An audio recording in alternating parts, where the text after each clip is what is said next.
Welcome to episode 3 of the Burn It Nutrition podcast. I'm your host, Joseph Navarro. On today's show, we will learn about insulin resistance, a key weight loss factor millions of people have and don't even know it. We'll also dive into the big question of calories and how much they matter when weight loss is your goal. But first, let's hear the news and announcements. If you want to know exactly what you need to do to achieve a body transformation and get the body you've always wanted in a healthy, effective, and sustainable plan, then download your copy of 5th Stage Keto. This will walk you through the stages to break past those weight loss plateaus and see the biggest changes in body composition. You can choose from 2 different workout plans that better fit your goals. If you want to see the biggest changes in your physique, then get the reverse pyramid training of 5th Stage Keto. This is the method I currently use and has the layout to see profound and rapid changes. Now, if you want to reduce the risk of injury but still get many of the benefits of weight training, then get the time under tension version of 5th Stage Keto. Both will give you everything you need to know to make a smooth transition into a fat-burning machine.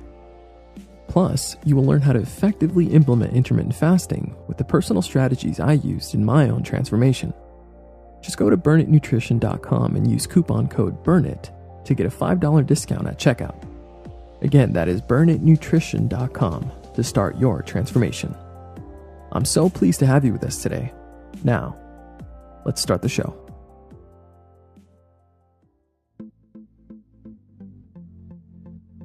Burn it.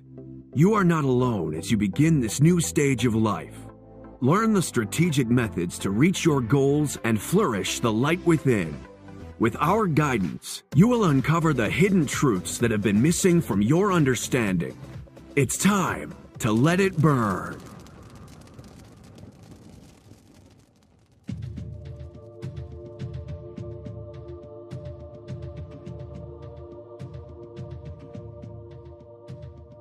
In the last episode, we learned about my N=1 experiment and the journey through my own body transformation, where I weighed in at around 280 pounds and had a 40% body fat. I had hit rock bottom and reached a point that triggered a change in my life. I began putting great effort into my diet, making sure to hit my hours of cardio and double checking my calories were counted right. I did this for 3 months, motivated to see progress, but to my frustration, I wasn't getting any closer to my goals. I didn't get what I was doing wrong. As I researched, I learned that my body had insulin resistance, and this was something I needed to address. If you're seeing little progress with your current methods, then listen up. Maybe this is something you also need to consider. Let's now dive into the key factor to weight loss millions around the world have and don't even know it.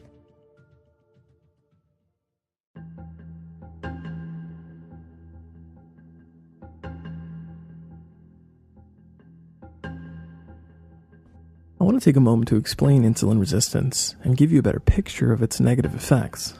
But before we do this, we first need to understand what the hormone insulin actually does. Anytime you eat a meal that contains carbohydrates, it will cause the level of circulating sugar in the blood to rise. This will make the pancreas release the hormone insulin with the job of reducing the amount of circulating blood sugar. This is very important since high amounts of blood sugar can be toxic to the body. Insulin is also given the task of shuttling nutrients into different cells throughout the body. It's one of our key hormones, and a good metabolism needs it to be working properly. But problems begin to be seen when we are constantly eating heavy carb meals on a daily basis. A typical day for someone with this problematic style of eating would start with a breakfast consisting of orange juice, a banana, and cereal. For lunch, they would have a peanut butter and jelly sandwich, chips, and a soda. And for dinner, they would end the day with a bowl of pasta with a side of bread rolls and some wine. This can be a typical day of eating for people all over the country. And when you break it down, the majority of these foods are high in carbohydrates. After each meal is consumed, the process of digestion will begin. with the end result of the body turning the majority of these meals into a form of sugar. This will cause large amounts of the hormone insulin to be released after each meal, leading to constantly having elevated insulin, a term called hyperinsulinemia.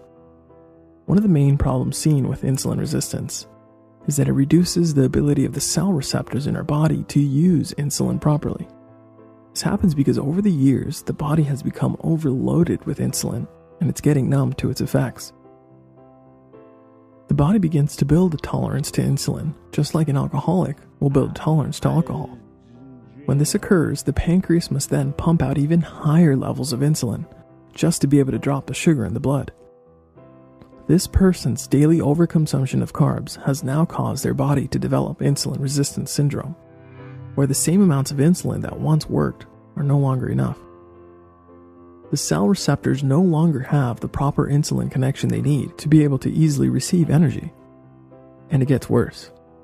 Eventually, beta cell dysfunction will occur, meaning the pancreas loses its ability to continue to pump out such high levels of this energy storage hormone, leading to drastically high levels of blood sugar seen in untreated type 2 diabetes.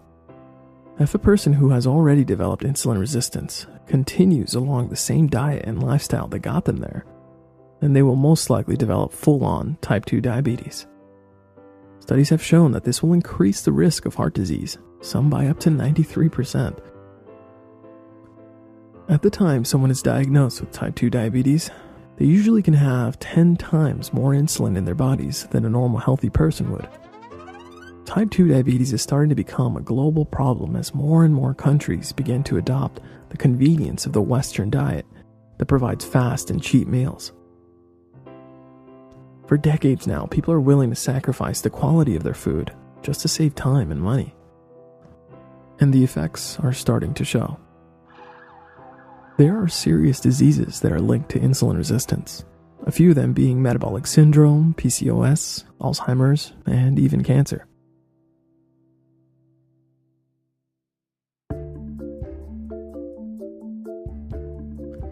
So, how can you tell if you have insulin resistance? One of the best ways to know if you have to address this problem is to have your doctor run a fasting insulin test. Unfortunately, these can be a bit pricey, so if that's not an option, then just look down and take a look at your belly size. If you're currently obese and have increased belly fat like I did, then most likely you have a form of insulin resistance. A fun way to test this is by walking up to a wall. If your belly touches the wall before your nose does, then you probably have insulin resistance. Another more accurate way to see if you have this syndrome is to check your ratio of triglycerides to HDL cholesterol.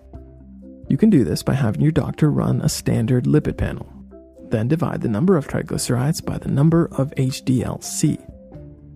And if the result is greater than 3.0, then you may have insulin resistance. There is also a link between skin tags as a possible sign. If you have more than 3 skin tags that have recently popped up, then consider insulin resistance as a possible cause. What can someone do to improve their insulin resistance? Well, the sad reality is that millions of people have developed this serious issue by consuming the standard American diet. The good news is that it can be improved by making the right changes in your lifestyle. This is where the X factor in your story comes into the picture. I'm talking about your brain. For it will take a transformation of the mind to be able to see a transformation of the body. The big question is, if you're willing to make the changes needed to reach your goals in health and fat loss. Well, one of the first key changes that should be made to improve insulin resistance also happens to be the toughest for many, and that is to reduce the consumption of carbohydrates. It's pretty clear that excess sugar is the biggest cause of this serious problem, and that's the first to go. The next step to improve insulin resistance would be to add some exercise to the plan, especially heavy resistance training. Weightlifting helps by burning your muscle glycogen, and thus opening up space for any excess sugar in the blood to be absorbed. Another helpful tool to improve this syndrome is to apply intermittent fasting, which we will address in another episode. You want to do all you can to reverse your insulin resistance and improve your insulin sensitivity. What is insulin sensitivity? This is when your cell receptors are very responsive and sensitive to the smallest amount of insulin in the bloodstream, which is what we want. This allows your body to rapidly reduce the blood sugar levels with minimal amounts of insulin being released. The reason reducing insulin is so crucial for weight loss is that insulin is the fat energy storage hormone. This is why we want to make sure it's not elevated, and the smart way to manage it is to reduce the carbohydrate consumption. When we eat a diet that is low carb, we drop the levels of insulin low enough to release the hormone glucagon. This hormone signals for your fat reserves to be released and flow out as energy to be burned. This allows the body to actually use your fat reserves as fuel instead of constantly storing them up. Just to give you an idea of why insulin is such a big factor for weight loss, we can look at people with type 1 diabetes. These people are born with a pancreas that unfortunately can't produce insulin. In some of them, a clue to their diagnosis was that they had increased thirst and were unintentionally dropping weight. An untreated type 1 diabetic can eat and eat, but they don't put on much weight. Unfortunately, they don't have the ability to secrete the hormone insulin that is needed for the use and storage of energy. Without the insulin, the body spills out the glucose and energy through the urine. This is a big problem for type 1s because they don't get the nutrients their cells need, and so they have to inject themselves with insulin to be able to absorb the nourishment. The majority of us living in modern cultures have the opposite problem. We have too much insulin being secreted, and over time this leads to defects in the insulin cell receptors. It seems clear to me that the reduction of insulin levels in the body is a key factor to consider. Managing this hormone can better allow us to swing open the gates to health and fat loss. Many are now starting to see the connections. The evidence is growing. People are realizing that they can improve their insulin resistance by reducing the carbohydrates in their diet. I had to learn the hard way. If I had high amounts of carbs in my diet, I wouldn't see progress. Even with all my efforts of cardio and counting every calorie I ate, my progress stalled. This was because of my insulin resistance. The good news is that I have learned and changed the food I eat that has helped me reach my goals. Changing your body from the inside out at a cellular level is the answer to long-term health and weight loss.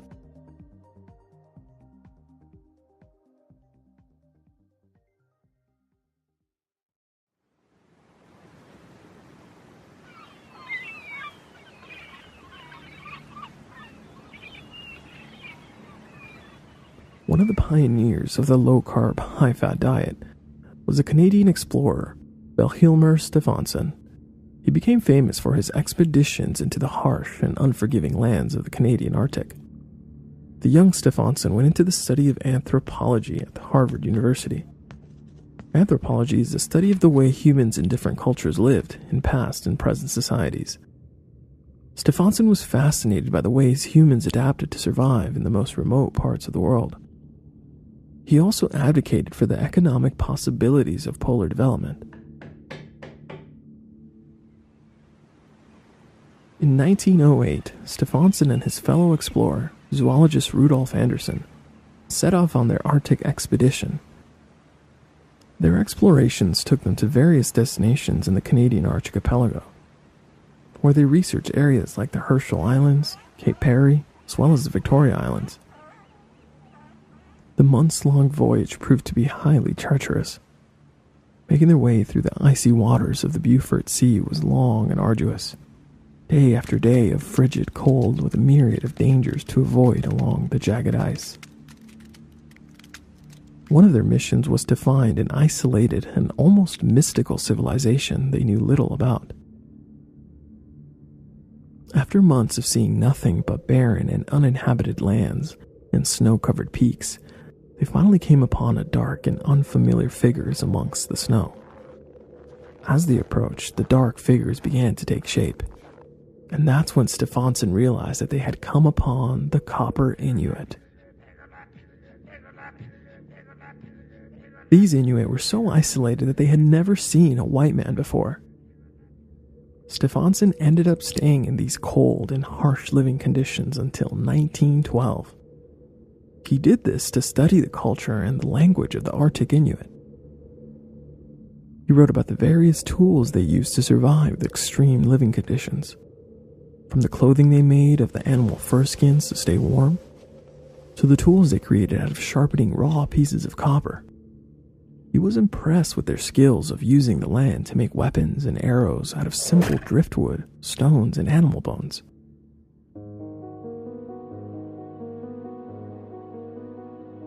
Stefansson noticed that even though the Inuit led very tough lives, they managed to stay joyous, upbeat, and even generous with their resources. He was compelled to discover how these people were able to prosper for long periods of time under these harsh conditions. So, he began to look into the traditional diet of the Inuit as a possible reason for their well-being.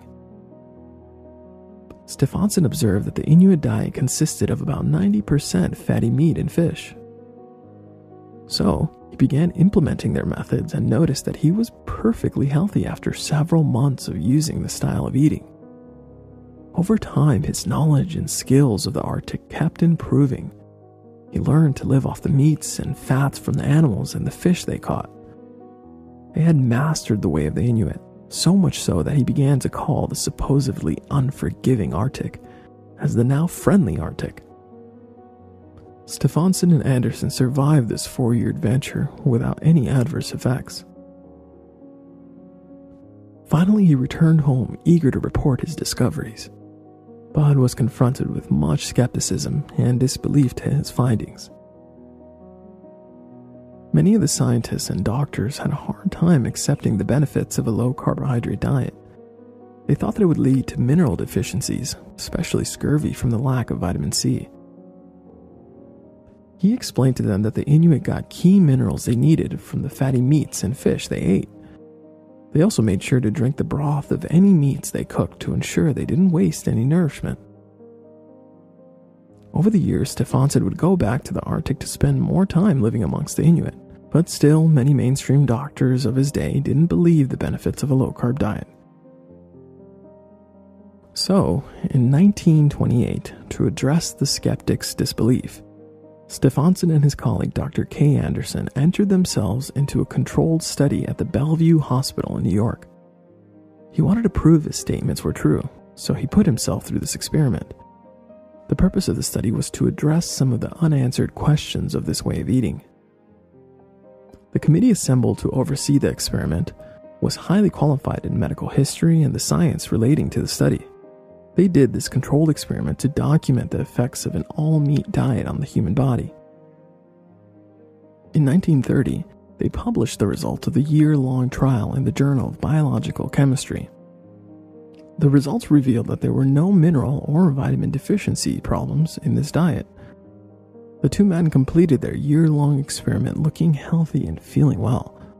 Restricting the consumption of sugary and starchy carbohydrates seemed to only have beneficial effects on their health. Stefansson affirmed that this way of eating improved his life, and he was healthier overall in a diet low in carbohydrates. One of the key lessons we should learn from the traditional ways of the Inuit is the perks of a diet that includes healthy fats. Now, we don't have to live on an all-meat diet. It's good for us to include green leafy veggies. The point of the story was to show that healthy fats and protein are the key to survival, not carbohydrates. Our modern society could really benefit from learning the ways of traditional cultures. When we studied the diet most Western countries currently use, we could see how damaging a diet high in refined carbohydrates can truly be. This is the diet the human body hasn't adapted to, and it is causing serious health issues around the world.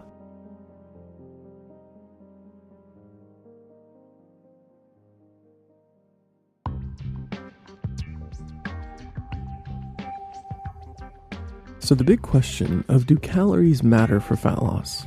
And the answer is yes and no. Let me explain. So portion control does matter to a certain degree, but it's not as important as food choice. In order to effectively lose weight, you must change what you eat, and that will control how much you eat. It's not just a matter of lowering your total calories like some starvation diets suggest. I'm sure most of us have tried this only to find out that it rarely works. Eating less and exercising more is not the answer, at least not in the long run. You may get some results for the short while, but then the body reacts to what it thinks is a famine and slows the metabolism, which will stop all progress. Unfortunately, when this happens, many choose to lower the calories some more and increase the amount of exercise, but there's only so low a person can go before they really damage their system. The old ways of thinking in regards to energy balance went something like this. If you ate more calories than you needed, then you were in a positive energy balance and you would gain weight. But if you had less calories than you needed, then you were in a negative energy balance and you would lose weight. Unfortunately, it's not that easy. And this simple-minded approach to weight loss has its flaws. Here's an example that will help you see one of them. They did a study on rats where they controlled their diet by feeding them the same portions. But on one of the rats, they implanted fecal material from an obese person. Pretty gross, I know. Well, this changed the gut bacteria of the rat to favor fat storage, causing the rat to have increased weight gain while still eating the same portions as the others. This experiment shows us that there is more to weight gain than just calories in and calories out. We must consider that there are other factors to address. Factors like gut bacteria, hormone imbalance, stress, sleep deprivation, as well as insulin resistance. These factors can cause your system adverse effects that can lead to fat accumulation. To be able to maintain progress in a body recomposition, you must be able to sustain good eating habits. In order to do this effectively, you need to reduce foods that spark cravings, making you lose control. To help with this, you should choose foods full of micronutrients and healthy fats as well as some protein. These will feed your muscles and nourish your cells and won't cause drastic blood sugar spikes, helping you stay full and satisfied, and also allowing you to naturally eat less without the hunger pains. But again, portion size should be controlled when weight loss is your goal. And this can be done a lot easier with the right food choices. Now, the wrong food choices would be a whole bunch of refined sugars, since they will cause a spike in your blood sugar that will eventually plummet, bringing on more cravings and a never-ending cycle of testing your willpower, which is a battle few of us win on a consistent basis. Losing this battle of willpower and consuming more food, especially carbs, than you needed, will cause your body to store the excess energy in your fat cells, saving it for later use, for a time when food is scarce. If you look back to our hunter-gatherer ancestors, they would consider this a good thing. Remember, they went through days when food was nowhere to be found. And so their bodies would then feed on their built-up fat reserves. The problem we have is that we never reach a point that our body needs our own fat reserves for energy. We are constantly snacking and have lost touch of our true hunger signals. People eat when they're bored, with no regard to hunger. It's a regular thing to see a box of old, crusty donuts in the office lunchroom. People walk by and snag one just because it's there, never really asking themselves if their body even needs the energy. I once heard it be described as stopping to refuel at every gas station you see without ever needing gas. Here's a tip for next time you think you're getting a little hungry. This will help you next time you're bored or in a situation where you're thinking about snacking. The mind-blowing solution is, get yourself some fresh, cold water. Yup, pretty simple, right? The reason this helps is because the signals the brain gets for thirst and hunger are similar, and people commonly mistake the two. So, next time, go get some water instead of heading to the vending machines, since you may not be hungry at all, just thirsty. It is critical to control your insulin levels by consuming foods that allow you to stay in fat-burning mode. And so, finding foods that will lower blood sugar and reduce insulin spikes is essential. It was first thought that looking at the glycemic index would help us find these foods. What is the glycemic index? This is a number given to foods based on how slowly or how quickly these foods cause increases in blood glucose. The index uses a rating scale of 0 to 100, with the highest numbers given to foods that cause a rapid spike in blood sugar. For example, pure table sugar has a glycemic index of 65, bananas are 52, and a baked potato is 85. These are too high when weight loss is your goal. Some better choices are foods like asparagus, broccoli, which both have a GI number of 15. Or even better is a delicious avocado, which doesn't even have a GI number because it's so low on carbs that spike insulin. Now, more recent research is showing that the glycemic load of food is a better marker to consider. The glycemic load looks into both the glycemic index of a food and the amount of carbs in each individual serving. It calculates the load value by multiplying the glycemic index number by the number of grams of carbs, then dividing by 100. It can reveal a more realistic impact on blood sugar. My point here is to emphasize the importance of finding foods that will keep you on track, and the importance of managing the amount and type of carbohydrates for long-term health and weight loss. Consuming foods that won't spike your insulin, as well as watching your portions, is where the magic happens. Now keep in mind that it's never a good idea to just starve yourself for weight loss. This will slow your metabolism as well as impair your ability to repair and regenerate after a workout or injury. It also can affect cognitive function and reduce fertility in men and women. And those are all bad things. So calories and energy balance do matter when fat loss is your goal. But again, they are not as important as the type of calories you consume. The goal is to feed your body the right amount and, most importantly, the right type of food to continue fat loss without damaging your metabolism. I firmly believe that the end goal of portion control should be mindful eating. But this is a skill that needs to be developed, and we do this by keeping a food log. This is especially helpful at the start of your transformation. We can use tools like a keto calculator as a guide in helping us get an idea of what to aim for. To learn the calories your specific body needs to be in a healthy and effective calorie deficit, you can go to burnitnutrition.com/keto-cal.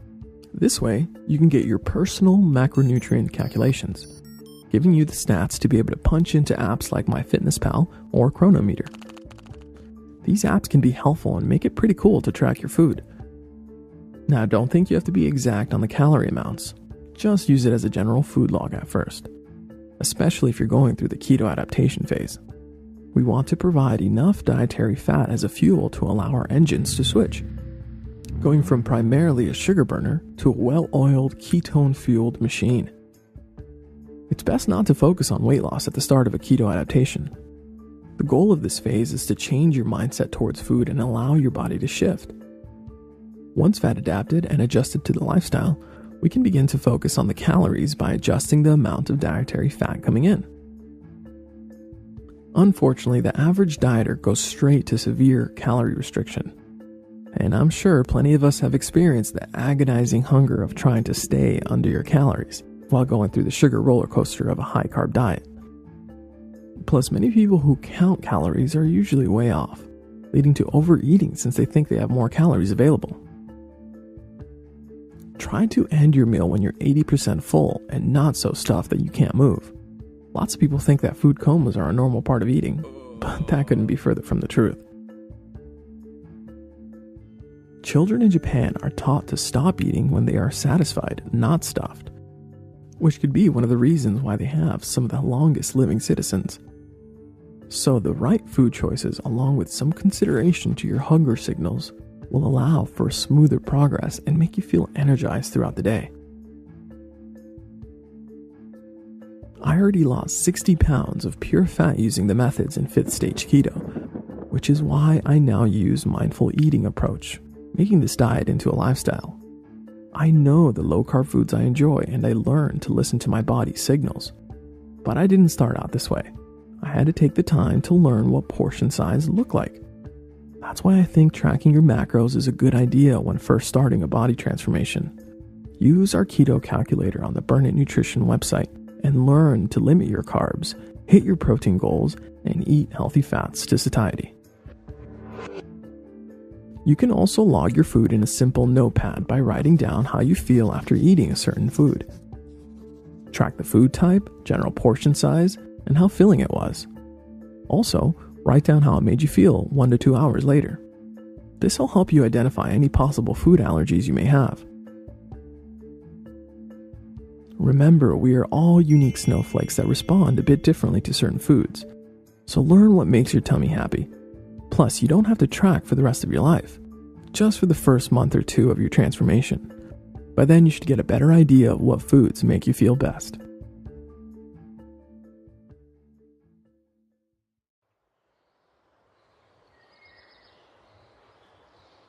Guys, hurry it up. We're gonna be late for dinner at your aunt's house. Okay, we're coming. We'll see you at the car. Okay, let's go. Don't want to be late.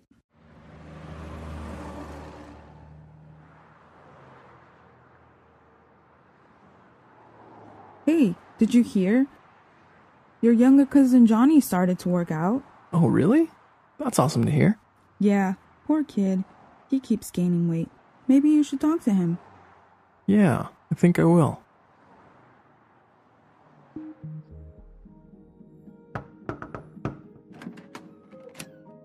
Oh, hey, cuz. Hey, Johnny. You guys made it just in time for dinner. Yeah, don't want your mom having another one of her angry episodes. So I hear you're starting to work out. That's awesome to hear. Yeah, I have. It's about time, right? Well, the big reason I started is that, well, I guess I just don't want to be another fat kid when I start high school again.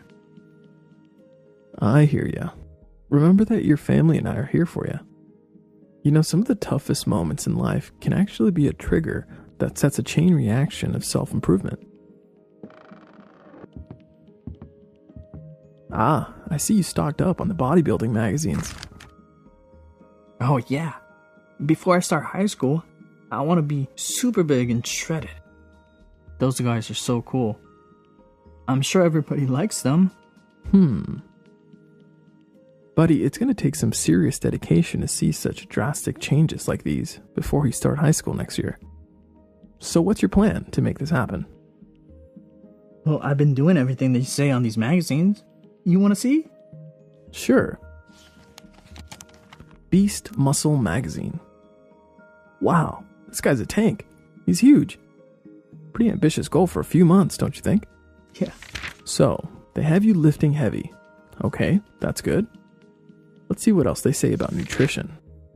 6 to 7 small meals a day. Low-fat ground turkey. Low-fat yogurt. I also got a deal on the extreme pre-workout. It's like a rocket fuel. This should let me drop those extra 50 pounds. Johnny, it's awesome that you want to transform your body, but there's a smarter way to do it. Have you ever heard of insulin resistance? No. What's that? Maybe you should sit down for this. Insulin resistance is when the body isn't responding to insulin properly. This could happen if you eat a whole bunch of junky, sugary food. And considering you have quite a bit of extra weight to lose, there's a chance you may have a form of it. It's important to realize that the diet a bodybuilder uses won't necessarily work for your body type. Johnny, 6 to 7 small low-fat meals won't be the best option if you have insulin resistance, since it will cause your body's ability to burn its own fat reserves blocked. You see, bigger endomorph body types like you and I see much better progress on a lower carb, higher fat approach. It's important to know that nutrition will be key to your body transformation, not a pre-workout. Have you ever heard of a ketogenic diet? No, I don't think so. How about I meet you at the gym this weekend for a good workout, and after we can go out for some lettuce-wrapped bacon cheeseburgers, and I'll explain the keto lifestyle to you. Okay, but only if you're buying lunch. This story gives us a small glimpse into the social anxieties some of our youth experience over their body image. Many see the magazine cover models and think that they are inadequate if they don't have a six-pack. But the reality is that many don't see the full picture here. If we look behind the scenes, we will see that some of these magazine bodybuilders may have actually been using anabolic steroids, and some may even have their images enhanced. This opens a Pandora's box of issues by making the uninformed dieter believe that they too can reach these extreme levels of physique naturally. Unfortunately, many starting a body transformation don't have the advantage of starting with good family genes like a model normally would. Plus, the average dieter usually won't be injecting themselves with anabolic steroids just to see change, which is a good thing. And the more weight they have to lose, the higher the chances of them having insulin resistance. Meaning the diet these elite athletes use that recommend higher carbs won't work for someone who is metabolically damaged. That is why it's important to learn what diet methods will be best for your body type, as well as setting goals that challenge you but are also realistic. It's best to implement a diet that helps you look great naturally and also makes you feel amazing. And the good news is that the keto lifestyle is doing this for thousands around the world.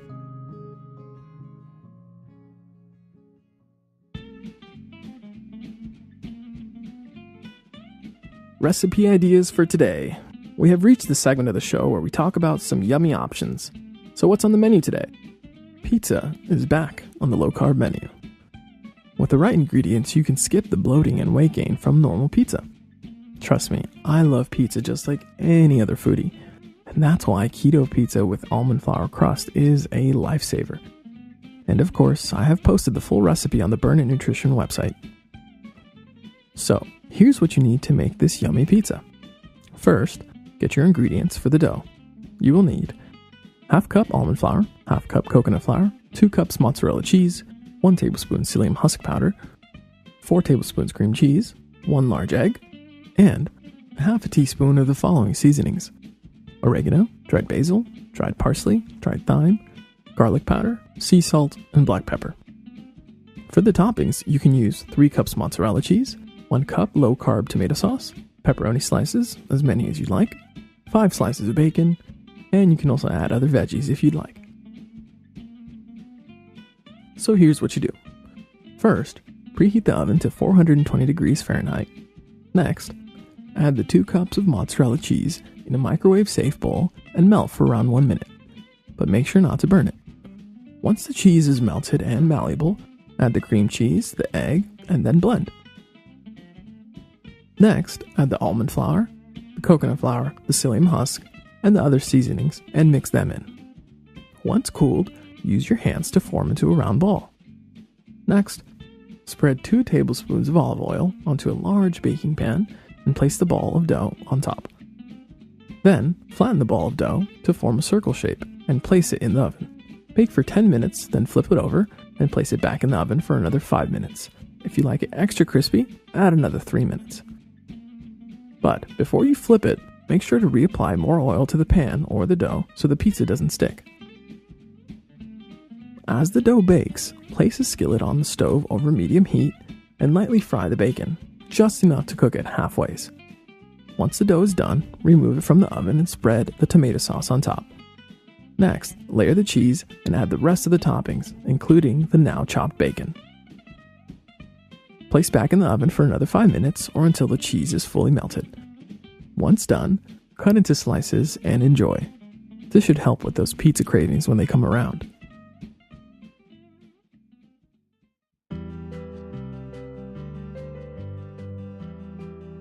I hope you found this episode of the Burn It Nutrition podcast fun and interesting to listen to. We want to keep bringing health and fitness stories to your ears. I hope you now see the importance of addressing insulin resistance to see improvements in health and weight loss. We should recognize that the diet our modern society is currently eating is raising the cases of cancer and type 2 diabetes. We should remember to look to the past and learn how traditional diets thrived for centuries with diet methods many current doctors think are unhealthy. Also, it's becoming clear that the type of food you eat matters more than the amount of food you eat. The theory of calories in versus calories out is not the simple answer to our obesity problems. Choosing foods low in carbs and higher in healthy fats that will blunt your hunger naturally and avoid sparking cravings will be the best approach if you have a lot of weight to lose. Now, if you want to upgrade your physique and have the life you truly enjoy, then get our body transformation plan called 5th Stage Keto. This is a step-by-step guide that will give you the strategic methods that I use to drop 60 pounds of pure fat in 7 months. Just go to the show notes of this episode and click the link that says Reach 5th Stage Keto. Or just go to theburnitnutrition.com/5th Stage Keto to get your body transformation plan. If you like this episode and want to hear more, then subscribe. And if the Burn It Nutrition podcast has helped you, then why not give back to help keep the lights on? And you can give back at paypal.me/burnit. Again, that is paypal.me/burnit. And help us keep this stream flowing. I hope you join us on the next episode. It won't be the same without you. Now brace yourself, because it's time to let it burn.